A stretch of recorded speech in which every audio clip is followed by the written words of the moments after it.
ನಮಸ್ಕಾರ ಸ್ನೇಹಿತರೆ, ನಿಮಗೆಲ್ಲ ಮಮತಾ ಡಿಸೈನ್ಸಿಗೆ ಸ್ವಾಗತ. ನಾನು ಮಮತಾ ಶಂಕರಿ. ಇವತ್ತೊಂದು ಬ್ರೈಡಲ್ ಸಾರಿ ಕುಚ್ಚು ಡಿಸೈನ್ ಮಾಡೋಣ. ಅದು ಸ್ಲ್ಯಾಂಟಿಂಗ್ ಆರ್ಚ್ ಸಾರಿ ಕುಚ್ಚು. ಸ್ಲ್ಯಾಂಟಿಂಗ್ ಆರ್ಚ್ ಎಂದು ಬ್ರೈಡಲ್ ಸಾರಿ ಕುಚ್ಚು ಡಿಸೈನು. ಇದಕ್ಕೆ ಈ ಥರ ರೌಂಡ್ ಶೇಪಿನ ಒಂದು ಬೀಡ್ಸ್ ತೊಗೊಂಡಿದ್ದೀನಿ, ಟ್ರಾನ್ಸ್ಪರೆಂಟ್ ಬೀಡು ನನ್ನ ಹತ್ರ ಇರೋದು. ಆಮೇಲೆ ಸ್ಮಾಲ್ ಬೀಡ್ ಆಗೋ ಹಾಗೆ ಸ್ಮಾಲ್ ಬೀಡ್ ತೊಗೊಂಡಿದ್ದೀನಿ. ಯಾವುದೇ ಬೀಡ್ಸ್ ತೊಗೋಬೋದು ನೀವು ಮಿಡ್ಲಿಗೆ ಹಾಕ್ಕೊಳ್ಳೋಕ್ಕೆ. ನಾನಿಲ್ಲಿ ಟ್ರಾನ್ಸ್ಪರೆಂಟ್ ಬೀಡ್ ತೊಗೊಂಡಿದ್ದೀನಿ, ರೌಂಡ್ಸ್ ಬೀಡು, ಸ್ಲ್ಯಾಂಟಿಂಗ್ ಆರ್ಚು ತುಂಬ ಚೆನ್ನಾಗಿರುತ್ತೆ. ಇದಕ್ಕೆ ಫಸ್ಟು ಈ ದಾರಕ್ಕೆ ಸ್ಮಾಲ್ ಬೀಡ್ ಪೋಣಿಸಿ ಇಟ್ಕೊಳ್ಬೇಕು. ನಾವು ಮೊದಲೇ ಮಾಡ್ಕೊಳ್ಳೋ ದಾರಕ್ಕೆ ಆರೆಳೆ ದಾರ ತೊಗೊಂಡಿದ್ದೀನಿ.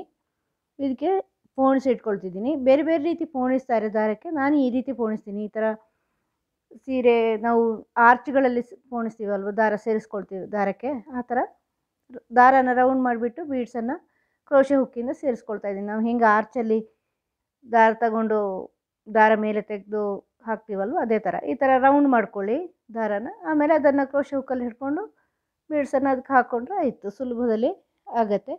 ಈ ಥರ ಪೋಣಿಸಿ ಇಟ್ಕೊಂಡಿದ್ದೀನಿ. ಈಗ ಫಸ್ಟ್ ದಾರ ಲಾಕ್ ಮಾಡಿ ಸ್ಟಾರ್ಟ್ ಮಾಡುವಾಗ ಫಸ್ಟ್ 2 ಸಿಂಗಲ್ ಕ್ರೋಶೆ ಮಾಡ್ಕೊಂಡು ಹತ್ರ ದಾರ ಲಾಕ್ ಮಾಡ್ಕೊಳ್ತಾ ಇದ್ದೀನಿ. ಆರ್ಚ್ ಮಾಡುವಾಗ ಫಸ್ಟ್ 4 ಚೈನ್ ಮಾಡ್ಕೊಳ್ತಾ ಇದ್ದೀನಿ ಕುಚ್ಚಿಗೆ ಮಧ್ಯದಲ್ಲಿ, ಅಂದರೆ ಕುಚ್ಚಿಂದ ಸ್ಟಾರ್ಟ್ ಮಾಡ್ಕೊಳ್ತಾ ಇದ್ದೀನಿ ನಾನು. ಆಮೇಲೆ ನೆಕ್ಸ್ಟ್ ಒಂದು 4 ಚೈನ್ ಮಾಡ್ಕೊಳ್ತಾ ಇದ್ದೀನಿ, ಅದು ಗ್ಯಾಪ್ ಬರೋಕ್ಕೆ. ಯಾಕಂದರೆ ಆರ್ಚ್ ದೊಡ್ಡದಾದಾಗ, ಸ್ಲ್ಯಾಂಟಿಂಗ್ ಆರ್ಚ್ ದೊಡ್ಡದಾದಾಗ ಕುಚ್ಚು ಹಾಕಿದರೆ ಅದು ಜಾಗ ಇಲ್ದಂಗೆ ಆಗುತ್ತೆ. ಅದಕ್ಕೋಸ್ಕರ ಜಾಗಕ್ಕೋಸ್ಕರ ಈ 4 ಚೈನ್ 2 ಸಾರಿ 4 ಚೈನ್ ಹಾಕ್ಕೊಂಡಿದ್ದೀನಿ.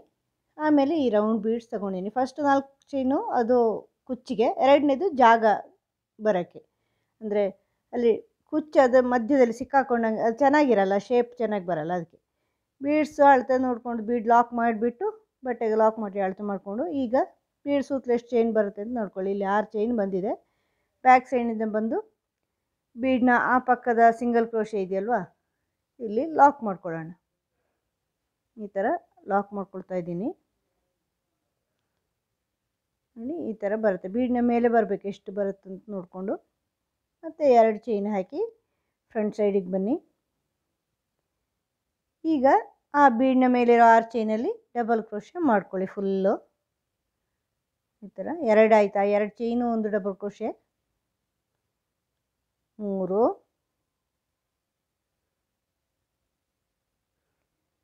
4, ಈ ಥರ ಕಂಟಿನ್ಯೂಸ್ ಆಗಿ ಮಾಡ್ಕೊಳ್ಳಿ. ಸ್ಲ್ಯಾಂಟಿಂಗ್ ಆರ್ಚಲ್ಲಿ ನಿಮಗೆ ಡೈರೆಕ್ಟಾಗಿ ಕುಚ್ಚಿಗೆ ಚೈನ್ ಹಾಕ್ಕೊಂಡ್ರೆ ಅದು ಆರ್ಚು ದೊಡ್ಡ ಆರ್ಚ್ ಆದರೆ ಜಾಗ ಇಲ್ದಂಗೆ ಆಗುತ್ತೆ. ಕುಚ್ಚಿಗೆ ಹತ್ರ ಕುಚ್ಚು ಅಂದರೆ ಆರ್ಚಿನ ಪಕ್ಕನೇ ಇದ್ದಂಗೆ, ಆರ್ಚು ಅದಕ್ಕೆ ಟಚ್ ಆದಂಗೆ ಇರುತ್ತೆ. ಅದಕ್ಕೋಸ್ಕರ ಸ್ವಲ್ಪ ಗ್ಯಾಪ್ ಬರೋದಕ್ಕೋಸ್ಕರ ಆ 4 ಚೈನ್ ಎಕ್ಸ್ಟ್ರಾ 4 ಚೈನ್ ಹಾಕಿರೋದು ನಾನು, ಇಲ್ಲಾಂದರೆ ಚೆನ್ನಾಗಿ ಕಾಣಲ್ಲ ಅಂತ.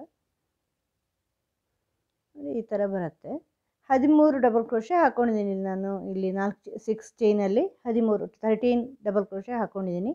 ನೀವು ಎಷ್ಟು ದೊಡ್ಡ ಬೀಡ್ ಹಾಕ್ತೀರಾ, ಬೀಡಿನ ಮೇಲೆ ಎಷ್ಟು ಚೈನ್ ಇರುತ್ತೆ ಅದರ ಹೊಂದ್ಕೊಂಡು ಇರುತ್ತೆ. ಫುಲ್ ಆಗೋಷ್ಟು ಡಬಲ್ ಕ್ರೋಶೆ ಮಾಡ್ಕೊಳ್ಳಿ. ಈ ಥರ 13 ಮಾಡ್ಕೊಂಡಿದ್ದೀನಿ ನಾನು.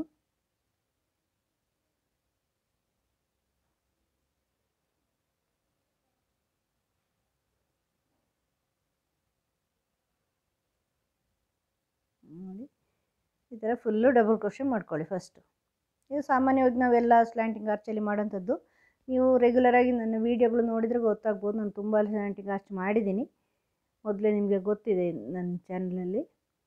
ಇದನ್ನು ಬಟ್ಟೆಗೆ ಎಲ್ಲಿ ಬರುತ್ತೆ ಅಂತ ನೋಡಿಕೊಂಡು ಬಟ್ಟೆಗೆ ಲಾಕ್ ಮಾಡ್ಕೊಳ್ಳಿ. ಈ ಥರ ಲಾಕ್ ಮಾಡಿಕೊಂಡು ಈಗ ಬ್ಯಾಕ್ ಸೈಡಿಗೆ ಬನ್ನಿ.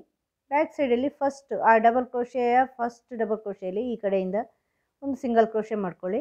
ಈಗ ದಾರದಲ್ಲಿ ಬೀಡ್ಸ್ ಇದೆಯಲ್ವ, ಅದನ್ನು ತೊಗೊಂಬನ್ನಿ. ಈ ಥರ ಒಂದು ಬೀಡ್ ತಂದು ಅದನ್ನು ಈ ಥರ ಕೈಯಲ್ಲಿ ಹಿಡ್ಕೊಂಡು ನೆಕ್ಸ್ಟ್ ಡಬಲ್ ಕ್ರೋಶೆಯಲ್ಲಿ ಸಿಂಗಲ್ ಕ್ರೋಶೆ ಹಾಕೋಬೇಕು. ನೀವು ಬೀಡ್ ಲಾಕ್ ಮಾಡಿದರೆ ಇನ್ನೂ ಸುಲಭವಾಗಿ ಆಗುತ್ತೆ, ನಿಮಗೆ ಚೆನ್ನಾಗಿ ನಿಂತ್ಕೊಳ್ಳುತ್ತೆ. ನಾನಿಲ್ಲಿ ಲಾಕ್ ಮಾಡಿಲ್ಲ, ನಾನು ಹೀಗೆ ಮಾಡ್ತಾಯಿದ್ದೀನಿ ನೋಡಿ. ಬೀಡನ್ನ ಆ ಕಡೆಯಿಂದ ದಾರ ತೊಗೊಂಡು ಬರ್ತಾಯಿದ್ದೀನಿ. ಬೀಡ್ ಬಂದ ಮೇಲೆ ದಾರ ಬರಬೇಕು. ಈ ಥರ ಸಿಂಗಲ್ ಕ್ರೋಶೆ ಅದು ಫ್ರಂಟಿಗೆ ಬರುತ್ತೆ. ಆವಾಗ ನಾವೀಗ ಬ್ಯಾಕ್ ಸೈಡಿಂದ ಹಾಕ್ತಾ ಹೋಗೋದು. ಅದರ ನೆಕ್ಸ್ಟ್ ಡಬಲ್ ಕ್ರೋಶೆ ಚೈನಲ್ಲಿ ಒಂದು ಸಿಂಗಲ್ ಕ್ರೋಶೆ ಹಾಕ್ಕೊಳ್ತಾ ಇದ್ದೀನಿ, ಮತ್ತು ಒಂದು ಡಬಲ್ ಕ್ರೋಶೆಯಲ್ಲೂ ಸಿಂಗಲ್ ಕ್ರೋಶೆ ಹಾಕ್ಕೊಳ್ತಾ ಇದ್ದೀನಿ. ಆಮೇಲೆ ದಾರದಿಂದ ಬೀಡ್ಸ್ ತಗೊಂಡು ಬರಬೇಕು. ಈ ಸಣ್ಣ ಬೀಡ್ ಇದೆಯಲ್ವ ಅದು. ಈ ಥರ ಒಂದು ಬೀಡ್ ಮಾತ್ರ ತೊಗೊಂಬನ್ನಿ, ಉಳಿದಿದ್ದು ಈ ಥರ ದಾರ ಸುಂದ್ಕೊಳ್ಳಿ. ಆಮೇಲೆ ಅದನ್ನು ಅದರ ಈ ಕಡೆಯಿಂದ ಅಂದರೆ ಬೀಡ್ಸ್ ಹಾಕಿ ಆದಮೇಲೆ ಬೀಡ್ನ ಲೆಫ್ಟ್ ಸೈಡಿಂದ ದಾರನ ಎಳ್ಕೊಬೇಕು, ಎಳ್ಕೊಂಡು ಲಾಕ್ ಮಾಡ್ಕೋಬೇಕು. ಇಲ್ಲಾಂದರೆ ಬೀಡ್ ತರ್ತೀವಲ್ವ, ತಂದ ಮೇಲೆ ಲಾಕ್ ಮಾಡ್ಕೋಬೇಕು. ಈಗ ನೆಕ್ಸ್ಟಲ್ಲಿ ಸಿಂಗಲ್ ಕ್ರೋಶೆ ಹಾಕ್ಕೊಳ್ತಾ ಇದ್ದೀನಿ, ಅದರ ನೆಕ್ಸ್ಟು ಒಂದು ಸಿಂಗಲ್ ಕ್ರೋಶೆ. ಈ ಥರ 2 ಸಿಂಗಲ್ ಕ್ರೋಶೆ ಆದಮೇಲೆ ಬೀಡ್, ಆ ಡಬಲ್ ಕ್ರೋಶೆ ಚೈನ್ಗಳಿರುತ್ತಲ್ವ ಅದರಲ್ಲಿ ಮಾಡ್ಕೊಳ್ಳೋದು. ಈಗ ಬೀಡ್ ತಗೊಂಡು ಬರ್ತಾ ಇದ್ದೀನಿ ದಾರದಿಂದ, ಈ ಥರ ದಾರದಿಂದ ಬೀಡನ್ನು ದುಡ್ಕೊಂಡು ಬರ್ತಾಯಿದ್ದೀನಿ. ಒಂದು ಬೀಡ್ ಮಾತ್ರ ತೊಗೊಂಬನ್ನಿ. ತಗೊಂಡು ಬಂದಮೇಲೆ ಇಲ್ಲಿ ಬೀಡ್ ಲಾಕ್ ಮಾಡಿ, ಆವಾಗ ಇನ್ನೂ ಚೆನ್ನಾಗಿ ನಿಂತ್ಕೊಳ್ಳುತ್ತೆ. 2 ರೀತಿಯೂ ಮಾಡ್ತಾರೆ, ಬೀಡ್ ಲಾಕ್ ಮಾಡಿನೂ ಮಾಡ್ಬೋದು, ಇಲ್ಲಾಂದರೆ ಹಿಂಗೇನು ಮಾಡ್ಬೋದು. ನಾನು ಹೀಗೆ ಮಾಡ್ತಾಯಿದ್ದೀನಿ. ಈ ಕಡೆ ನೋಡಿ, ಬೀಡನ್ನ ಈ ಕಡೆಯಿಂದ ಬೀಡ್ ಈ ಥರ ಬಂದಮೇಲೆ ಬೀಡನ್ನ ಲೆಫ್ಟ್ ಸೈಡಿಂದ ದಾರ ಎಳ್ಕೊಬೇಕು ನಾವು, ಆಮೇಲೆ ಲಾಕ್ ಮಾಡಬೇಕು. ಅದು ಬೀಡ್ ಲಾಕ್ ಆದಂಗೆ ಆಗುತ್ತೆ. ನೀವು ಡೈರೆಕ್ಟ್ ಬೀಡ್ ಲಾಕ್ ಮಾಡಿದರೆ ಇನ್ನೂ ಚೆನ್ನಾಗಿರುತ್ತೆ. ನಾವು ಬೇಸಲ್ಲಿ ಅಂದರೆ ಸ್ಟಾರ್ಟಿಂಗಲ್ಲಿ ನಾವು ಬೀಡ್ ಲಾಕ್ ಮಾಡ್ತೀವಲ್ವ, ಆರ್ಚ್ಗೋಸ್ಕರ ಹಾಕಿರೋ ಬೀಡ್, ಅದೇ ಥರ ಇದರಲ್ಲೂ ಲಾಕ್ ಮಾಡಿದರೆ ಇನ್ನೂ ಗಟ್ಟಿ ನಿಂತ್ಕೊಳ್ಳುತ್ತೆ. ಇದು ಫ್ರಂಟ್ ಸೈಡಿಗೆ ನಿಂತ್ಕೊಳ್ಳುತ್ತೆ. ನೋಡಿ, 2 ಸಿಂಗಲ್ ಕ್ರೋಶೆ ಆದಮೇಲೆ ಬೀಡ್ ತಗೊಂಡು ಬಂದೆ. ಬೀಡ್ ತಗೊಂಡು ಬಂದು ನೆಕ್ಸ್ಟ್ ಡಬಲ್ ಕ್ರೋಶೆಲಿ ಅಂದರೆ ಅದೇ ಬೀಡ್ ತಗೊಂಡು ಬಂದು ಲಾಕ್ ಮಾಡ್ಕೋಬೇಕು. ಮತ್ತು ಅದರ ನೆಕ್ಸ್ಟು 1 2 ಸಿಂಗಲ್ ಕ್ರೋಶೆ, ಡಬಲ್ ಕ್ರೋಶೆಗಳಲ್ಲಿ ಈ ಥರ ಮಾಡ್ತಾ ಹೋಗಬೇಕು ಇಡೀ ಆರ್ಚ್. ಮತ್ತು ದಾರ, ದಾರದಿಂದ ಬೀಡು ತಂದುಬಿಟ್ಟು ಮತ್ತೆರಡು ಆ ಥರ ಮಾಡಿಬಿಟ್ಟು ನೋಡಿ, ಈಗ ತಂದು ನೆಕ್ಸ್ಟು ಅದನ್ನು ಲಾಕ್ ಮಾಡಿ, ಮತ್ತು ಅದು ಎಂಡ್ ಆಯ್ತಲ್ಲಿ, ಅದರಿಂದ ಲಾಸ್ಟಲ್ಲಿ ಒಂದು ಸಿಂಗಲ್ ಕ್ರೋಶೆ ಹಾಕ್ಕೊಂಡಿದ್ದೀನಿ. ಮತ್ತು 2 ಚೈನ್ ಹಾಕ್ಕೊಂಡು ಫ್ರಂಟ್ ಸೈಡಿಗೆ ಬನ್ನಿ. ಫ್ರಂಟ್ ಸೈಡಿಗೆ ಬಂದು ನೋಡಿ, ಫಸ್ಟ್ ಅದರ ಪಕ್ಕನೇ ಇರೋ ಡಬಲ್ ಕ್ರೋಶೆಯಲ್ಲಿ ಒಂದು ಡಬಲ್ ಕ್ರೋಶೆ ಹಾಕ್ಕೊಂಡಿದ್ದೀನಿ, ಈಗ ಹಾಕಿರೋ ಸಿಂಗಲ್ ಕ್ರೋಶೆಯಲ್ಲಿ. ಮತ್ತು 2 ಚೈನ್ ಮಾಡ್ಕೊಳ್ಳಿ. ಈಗ ಹಾಕಿರೋ ಡಬಲ್ ಕ್ರೋಶೆಯಲ್ಲಿ ಸೈಡಿಗೆ ಅಂದರೆ ಸೈಡಿಂದ ಡಬಲ್ ಕ್ರೋಶೆ ಮಾಡ್ಕೊಳ್ಳಿ. 2 ಆಯಿತು. ಚೈನ್ ಆದಮೇಲೆ ಒಂದು ಡಬಲ್ ಕ್ರೋಶೆ, ಇದೀಗ ಇನ್ನೊಂದು 3ನೇ ಡಬಲ್ ಕ್ರೋಶೆ. ಅಂದರೆ ಸ್ಲ್ಯಾಂಟಿಂಗು ಇರುತ್ತಲ್ವ, ಡಬಲ್ ಕ್ರೋಶೆಯಲ್ಲಿ ಡಬಲ್ ಕ್ರೋಶೆ ಆ ಥರ.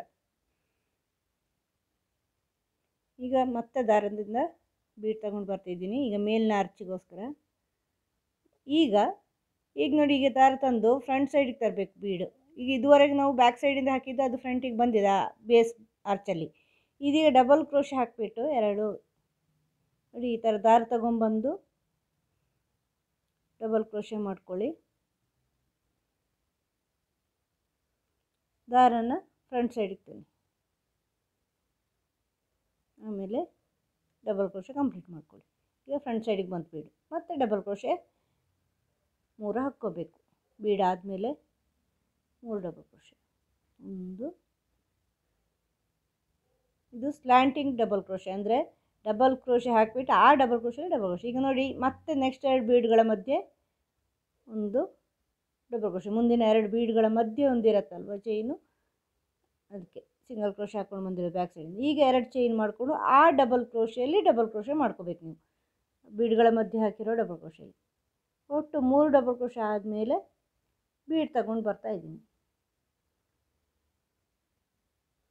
ಈ ಥರ ಬೀಡ್ ತಗೊಂಡು ಬಂದಿದ್ದೀನಿ.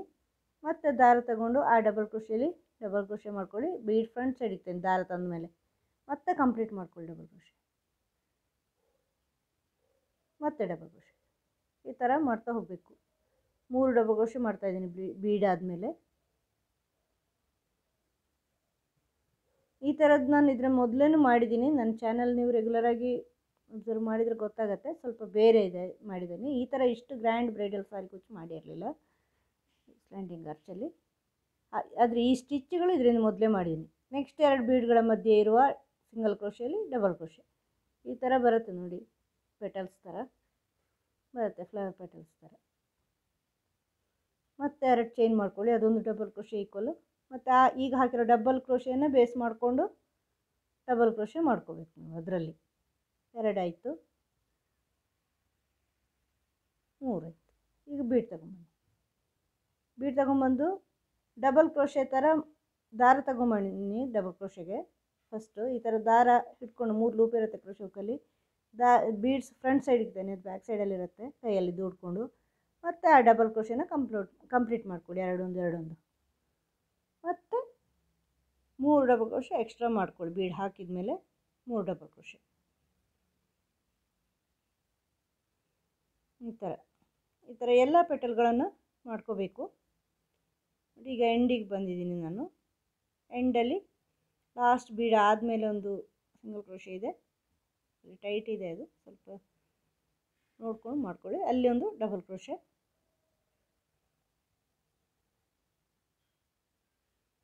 ಆಮೇಲೆ 2 ಚೈನು, ಅಲ್ಲಿನೂ ಆ ಡಬಲ್ ಕ್ರೋಶೆಯಲ್ಲಿ ಈಗ ಹಾಕಿರೋ ಕೊನೆಯಲ್ಲಿ ಹಾಕಿರೋ ಡಬಲ್ ಕ್ರೋಶೆಯನ್ನು ಬೇಸ್ ಮಾಡಿಕೊಂಡು ಡಬಲ್ ಕ್ರೋಶೆ. ಈ 3 ಡಬಲ್ ಕ್ರೋಶೆ ಆದಮೇಲೆ ಬೀಡ್ ತಗೊಂಬನ್ನಿ, ಮತ್ತು ಡಬಲ್ ಕ್ರೋಶೆ ಮಾಡ್ಕೊಳ್ಳಿ. ಬೀಡ್ ಫ್ರಂಟ್ ಸೈಡಿಗೆ ತಂದು ಕಂಟಿನ್ಯೂ ಮಾಡ್ಕೊಳ್ಳಿ. ಡಬಲ್ ಕ್ರೋಶೆ ಕಂಪ್ಲೀಟ್ ಮಾಡಿ, ಮತ್ತೆ 3 ಡಬಲ್ ಕ್ರೋಶೆ, 1 2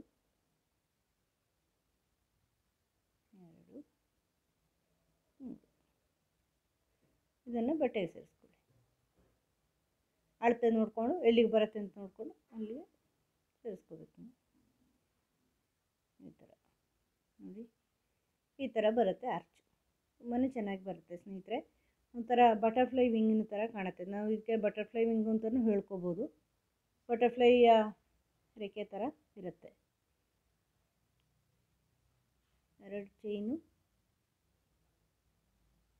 2 ಚೈನ್ ಹಾಕ್ಕೊಂಡು ಲಾಕ್ ಮಾಡಿದ್ದೀನಿ. ಅದು ಸ್ವಲ್ಪ ದೂರ ಬರೋಕ್ಕೆ, ಒಂದು ಆರ್ಚಿಂದ ಇನ್ನೊಂದು ಆರ್ಚಿಗೆ ಕುಚ್ಚು ಈಕ್ವಲ್ ಆಗಿ ಬರೋಕ್ಕೆ, ಇಲ್ಲಾಂದರೆ ಆರ್ಚ್ ಒಂದು ಸೈಡಲ್ಲಿ ಸ್ಲ್ಯಾಂಟಿಂಗಲ್ಲಿ ಇದ್ದಂಗೆ ಅನಿಸುತ್ತೆ. ಅದಕ್ಕೆ ಈಗ 4 ಚೈನು, ಆರ್ಚಲ್ಲ ಕುಚ್ಚು, ಈಗ 4 ಚೈನು ಕುಚ್ಚಿಗೋಸ್ಕರ ಹಾಕಿದ್ದೀನಿ. ಫಸ್ಟ್ ಆರ್ಚ್ ಆದಮೇಲೆ 2 ಚೈನ್ ಹಾಕಿ ಲಾಕ್ ಮಾಡಿದೆ, ಮತ್ತೆ 4 ಚೈನು ಕುಚ್ಚಿಗೋಸ್ಕರ ಮಾಡಿ ಸೇರಿಸ್ಕೊಂಡಿದ್ದೀನಿ. ಕುಚ್ಚಿಗೆ 4 ಚೈನು, ಮತ್ತೆ 4 ಚೈನ್ ಮಾಡಿ ಗ್ಯಾಪ್ಗೆ ಗೋಸ್ಕರ 4 ಚೈನ್ ಮಾಡಿ ಸೇರಿಸ್ಕೊಂಡಿದ್ದೀನಿ. ಈಗ ರೌಂಡ್ ಬೀಡ್ ಸೇರಿಸ್ಕೊಳ್ತಾ ಇದ್ದೀನಿ. ಮತ್ತು ಬೀಡ್ ಲಾಕ್ ಮಾಡಿಕೊಂಡು ಬಟ್ಟೆಗೆ ಅಳತೆ ನೋಡಿಕೊಂಡು ಸೇರಿಸಿ, ಮತ್ತು 6 ಚೈನ್ ಮಾಡಿ ಬ್ಯಾಕ್ ಸೈಡಿಂದ ಲಾಕ್ ಮಾಡಿಕೊಂಡು ಮುಂದುವರ್ಸ್ಕೊಂಡು ಹೋಗಿ ಆರ್ಚ್. ತುಂಬ ಚೆನ್ನಾಗಿ ಕಾಣಿಸುತ್ತೆ ಸ್ನೇಹಿತರೆ. ಬಟರ್ಫ್ಲೈ ವಿಂಗ್ನ ಹಾಗೆ ಕಾಣುತ್ತೆ, ಬಟರ್ಫ್ಲೈಯ ರೆಕ್ಕೆಗಳೇ ಹಾಗೆ ತುಂಬ ಗ್ರ್ಯಾಂಡಾಗಿ ಕಾಣಿಸುತ್ತೆ.